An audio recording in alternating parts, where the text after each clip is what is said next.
No verão de 2016, eu ainda era nova na posição de liderança. Um dia, a irmã Wang, líder superior, se reuniu conosco.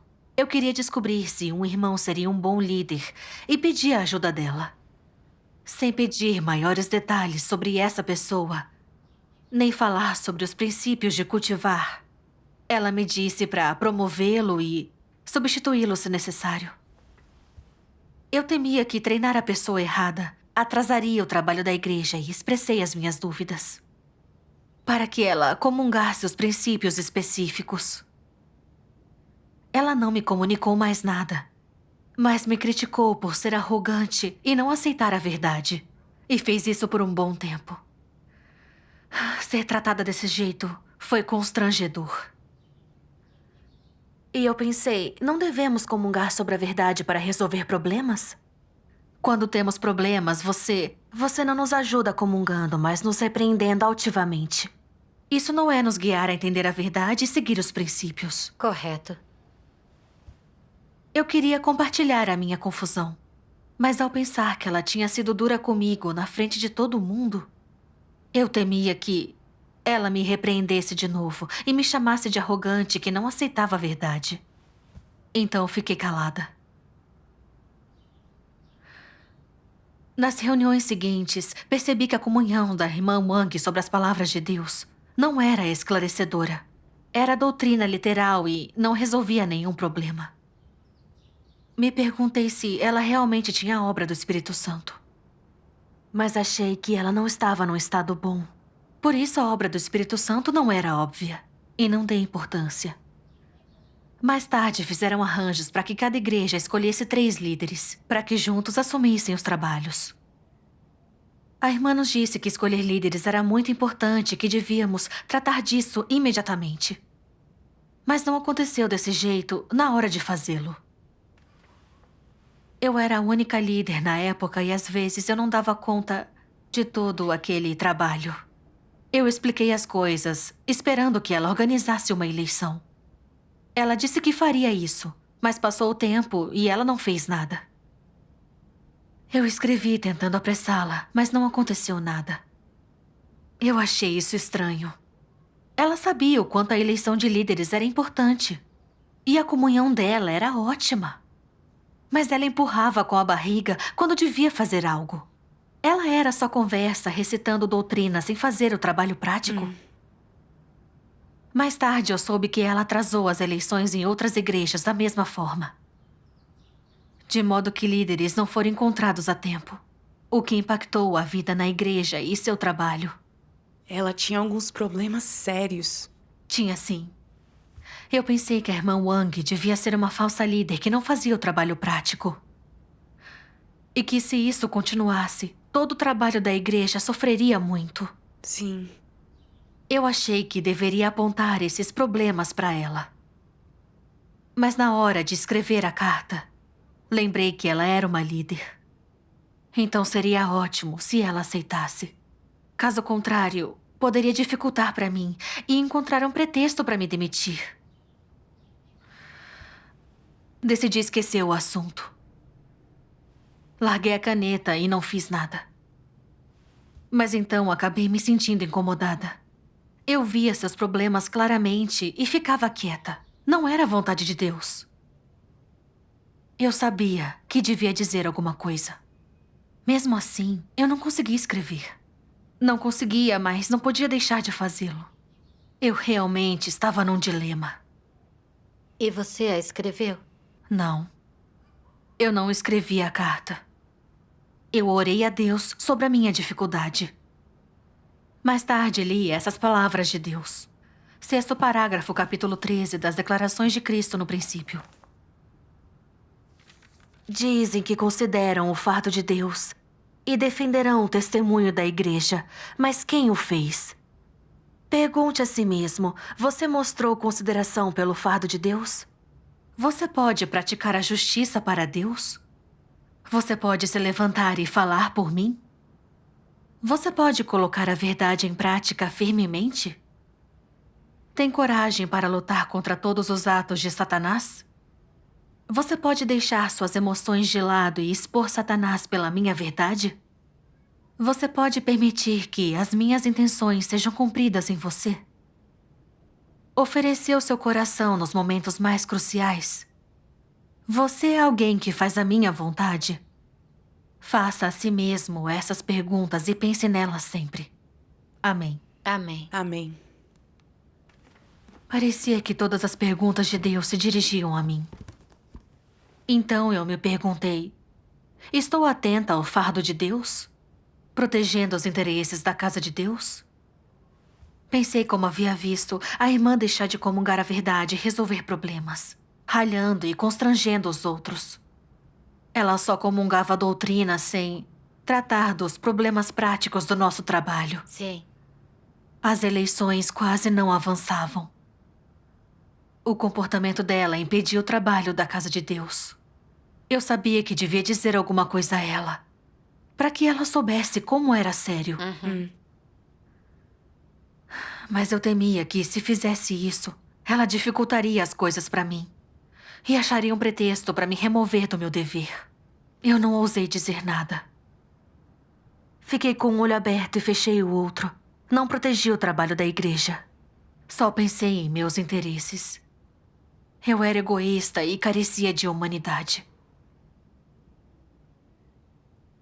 Eu era uma líder, mas quando o trabalho da igreja atrasou, eu não pus um fim nisso. Será que estava apoiando a maldade da irmã Wang? Sim. Eu não protegi o trabalho da casa de Deus de forma alguma. Como eu era digna de ser uma líder? Quanto mais refletia, mais culpada me sentia. Eu jurei a Deus que renunciaria à minha carne e praticaria a verdade. Graças a Deus. Como é que você abordou o problema depois disso? Sim. Eu li os princípios sobre como tratar obreiros e líderes. E vi que aqueles que buscam a verdade e fazem o trabalho prático, se cometem transgressões em seu dever ou não têm sucesso, devem ser apoiados com amor. Ou repreendidos, mas não condenados, nem demitidos descuidadamente. No caso dos que não fazem o trabalho prático nem buscam a verdade, se eles insistirem em serem rebeldes, não aceitarem a verdade nem se arrependerem quando forem criticados, fica determinado que eles são falsos líderes e devem ser demitidos. Certo. Eu não tinha muita experiência pessoal com ela. Eu tinha visto indícios de que ela era uma falsa líder, mas não tinha como ter certeza absoluta. Eu sabia que devia começar comungando com ela, e esse era o meu dever. Exato. Então peguei uma caneta para anotar os problemas. E preciso confessar que eu estava muito nervosa. Então eu orei e pedi força a Deus para renunciar a mim mesma e proteger a igreja. Depois disso, não me senti tão constrangida e anotei cada um dos problemas da irmã Wang. No instante que enviei a carta, senti uma imensa sensação de paz. Ela foi capaz de aceitar essa sua ajuda quando leu a carta? Não, ela nunca respondeu. As eleições ainda estavam sendo atrasadas. E muitas igrejas não tinham obreiros e líderes para executar o trabalho a tempo. Isso impediu o trabalho da casa de Deus. Escrevi mais algumas vezes para apressá-la, mas não deu em nada. Eu vi que ela só falava e não fazia o trabalho prático, e que não mudaria nem com o meu feedback. Com essa conduta, ela era uma falsa líder que não fazia trabalho prático. Escrevi a um líder superior explicando os problemas. Não demorou e uma investigação na casa de Deus confirmou que ela era uma falsa líder que não fazia o trabalho e ela foi demitida. Essa experiência me mostrou que a verdade e a justiça imperam na casa de Deus. Sim. Amém. Falsos líderes têm uma posição, mas não buscam a verdade, assim não conseguem se estabelecer na casa de Deus. Sim. Verdade. Eu sempre tive medo de ofender um líder e de ser demitida. Por isso eu não ousava expor os problemas. Mas naquele momento, eu vi que não entendi o caráter justo de Deus.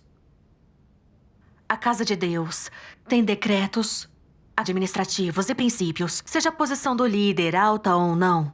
Ele deve fazer as coisas de acordo com as palavras de Deus. Se segue o próprio caminho, escorrega. Sim. Além disso, Deus está no controle de qualquer dever que eu faça na igreja. Isso não cabe a nenhum líder. Não é decisão deles. Não havia com o que me preocupar. Sim. A casa de Deus não é como o mundo, onde você pode ser demitido sem mais nem menos se ofender o seu chefe. Sim. A verdade governa na casa de Deus. E há princípios para quem pode fazer qual dever. Isso é arranjado com base nas exigências do trabalho e nos pontos fortes daquela pessoa. Sim, correto. Você voltou a relutar com isso diante de algum problema semelhante? Tive dificuldades com isso. Mas aprendi algumas lições. Em outubro de 2019, fui transferida para um dever em outra igreja. Depois de um tempo, percebi que a irmã Shen, a líder acima de mim, não nomeava pessoas de acordo com os princípios. Nossa diaconisa de rega, a irmã Zhang, era muito egoísta. Ela via como as pessoas interrompiam a vida na igreja e não fazia nada, com medo de ofendê-las. Outros mencionavam alguns problemas e ela não assumia a responsabilidade. De modo que os problemas não eram resolvidos a tempo. Ficou claro que essa era a conduta constante da irmã. Que ela não defendia o trabalho da casa de Deus e tinha que ser demitida. Mas quando a irmã Shen ia fazer isso, a irmã disse ter autoconsciência. E a irmã Shen foi enganada e não a dispensou. Eu vi que a irmã não estava seguindo os princípios para demitir líderes e obreiros. Isso era um problema muito sério e eu queria falar com ela. Mas então, pensei que ainda era nova naquele dever e que ela realmente me prezava. Seria ótimo se ela aceitasse as sugestões, mas caso contrário, ela diria que eu era arrogante, obcecada com os problemas dela há pouco tempo naquela posição. E se ela deixasse de me cultivar por causa disso? E esse pensamento me impediu de falar. Embora eu me sentisse culpada, por causa disso acabei cedendo. Você não disse nada pra ela? Não. Uma vez ela estava em uma reunião e eu quis falar.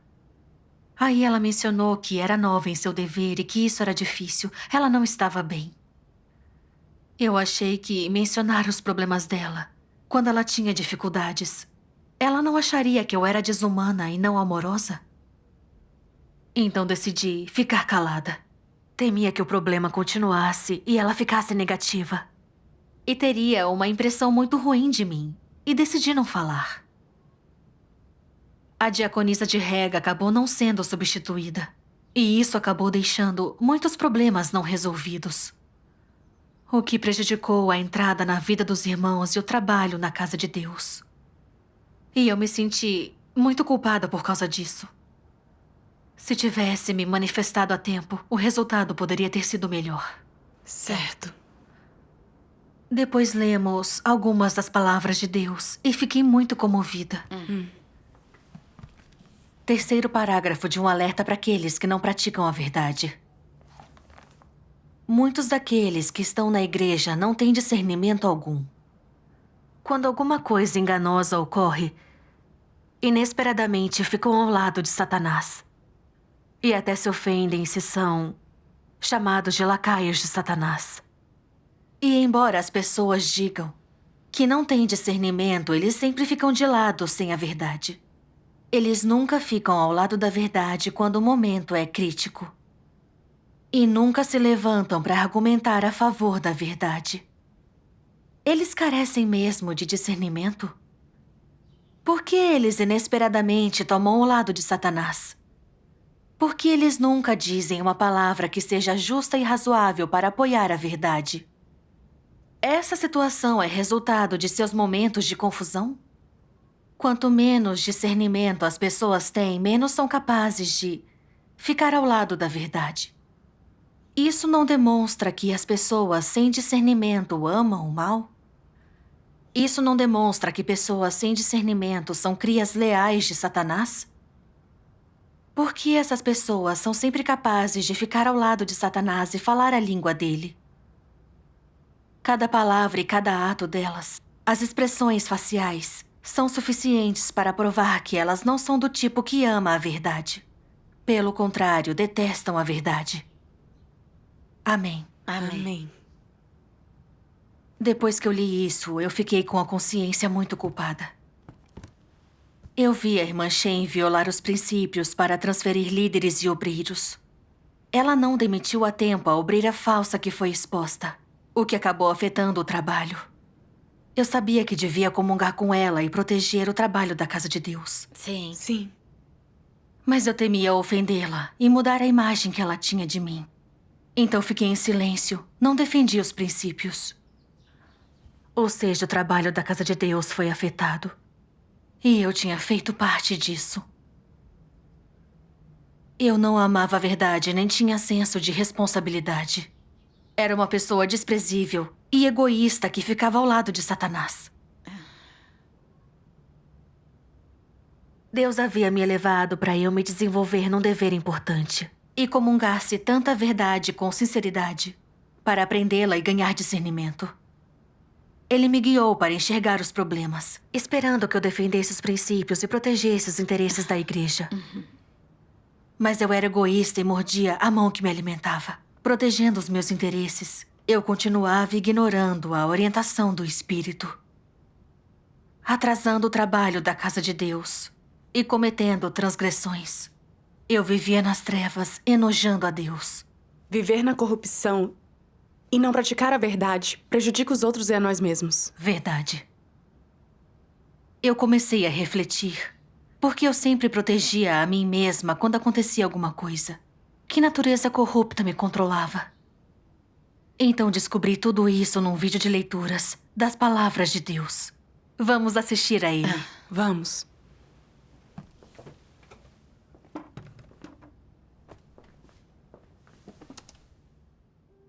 Deus Todo-Poderoso diz: até que as pessoas tenham experimentado a obra de Deus e ganhado a verdade, é a natureza de Satanás que assume o controle e as domina por dentro.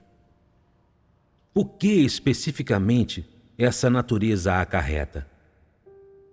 Por exemplo, por que você é egoísta? Por que protege a própria posição? Por que você tem emoções tão fortes? Por que aprecia aquelas coisas injustas?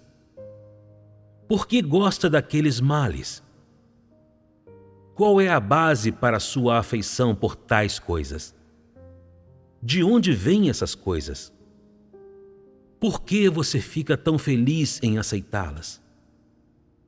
A esta altura, vocês todos vieram a entender que a razão principal por trás de todas essas coisas é que o veneno de Satanás está dentro de vocês.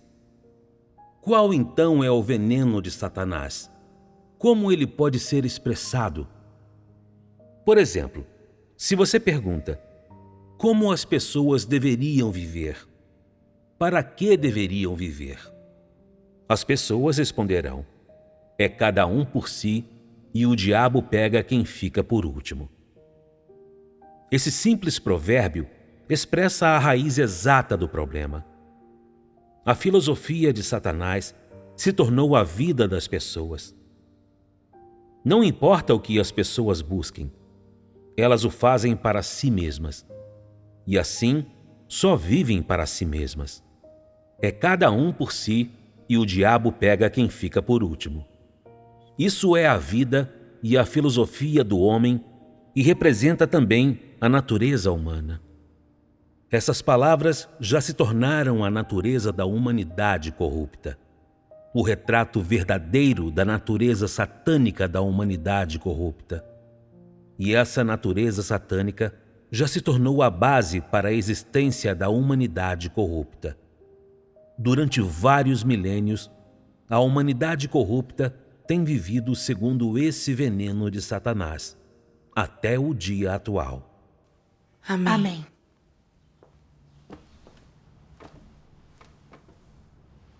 Isso me mostrou que eu sempre protegia os meus interesses, porque era controlada pelos venenos de Satanás.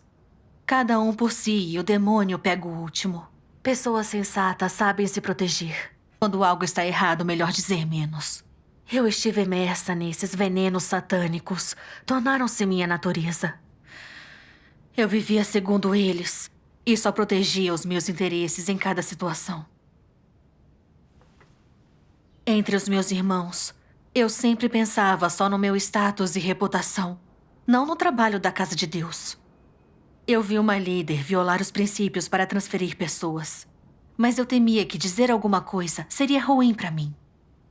Então fiquei com um olho aberto e fechei o outro para proteger o meu futuro. Eu não ofereci comunhão nem ajuda a tempo. Disposta a ver a entrada na vida pelos outros e o trabalho sofrerem. Vi como eu era desprezível e egoísta. Eu vivia nesses venenos satânicos, me tornando cada vez mais egoísta e sem humanidade. Prejudiquei a mim mesma e interrompi o trabalho da casa de Deus. Esses venenos corrompem e prejudicam as pessoas. E não conseguimos deixar de nos rebelar a Deus. Se eu não me arrependesse, nem buscasse a verdade para resolver os problemas, eu seria eliminada por Deus e perderia minha chance de ser salva. Certo. Eu também vi o perdão e a salvação de Deus para mim. Deus tinha arranjado as coisas repetidas vezes, guiando-me com suas palavras, mostrando minha corrupção. Eu devia parar de desobedecer, renunciar minha carne e praticar a verdade. Mais tarde, li outra passagem. Eu a leio. Certo.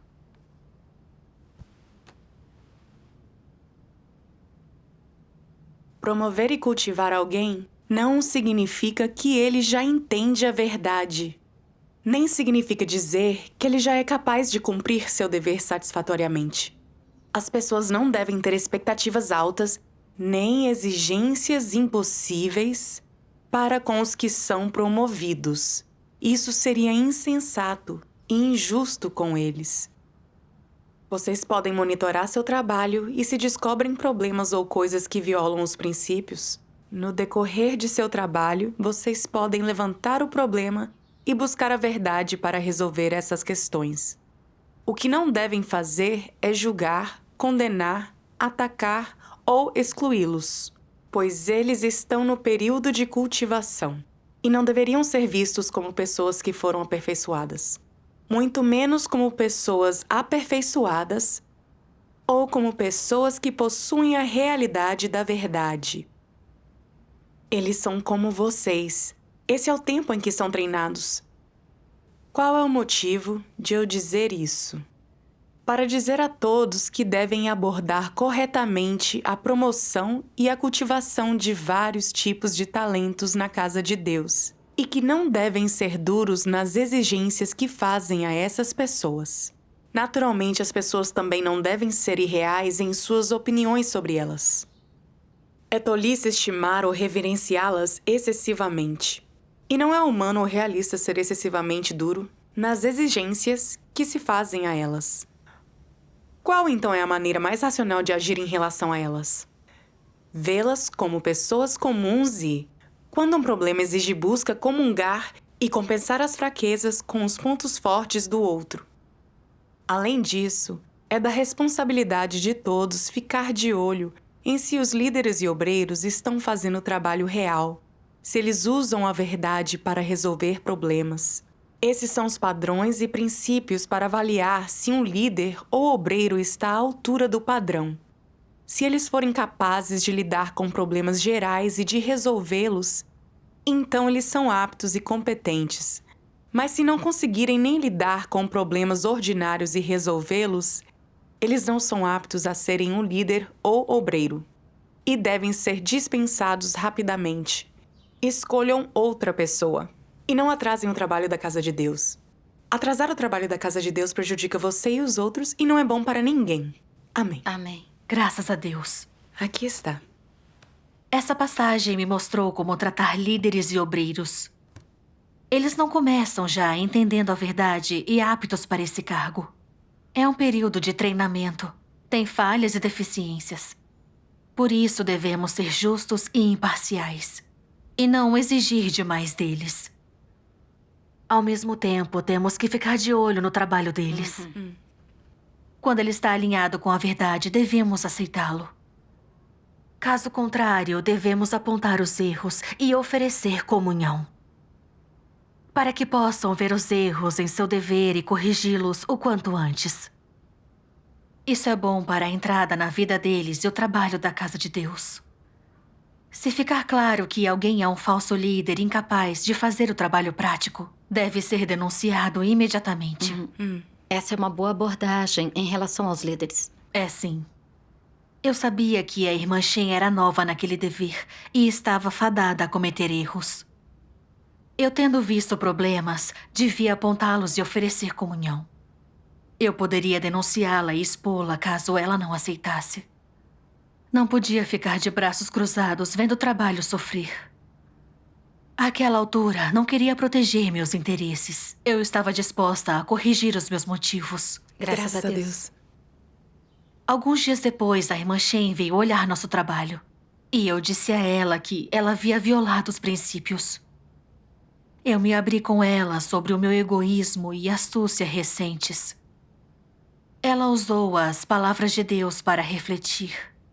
E viu seus erros e a corrupção ao lidar com essas questões. E me expressou o desejo de mudar. Que ótimo. É sim. Depois falamos sobre os princípios específicos para mudar os deveres. Depois da comunhão, tivemos clareza. E vimos a bênção de Deus. Graças a Deus. Depois disso, ela substituiu a irmã Zhang como exigiam os princípios. Isso me mostrou que oferecer ajuda e dar feedback assim que eu vejo um problema nos deveres de um dos líderes é positivo e justo. Protege o trabalho da casa de Deus.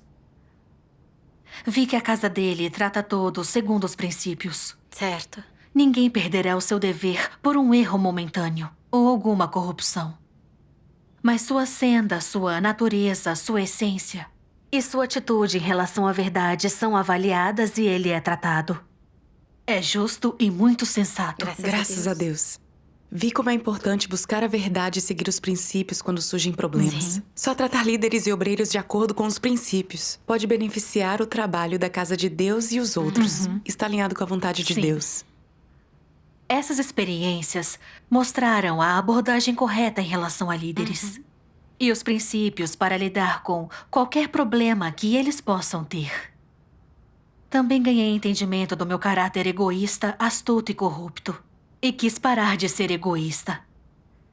Finalmente ousei defender os princípios. Sou muito grata a Deus por tudo que ganhei. Graças a Deus. Graças a Deus.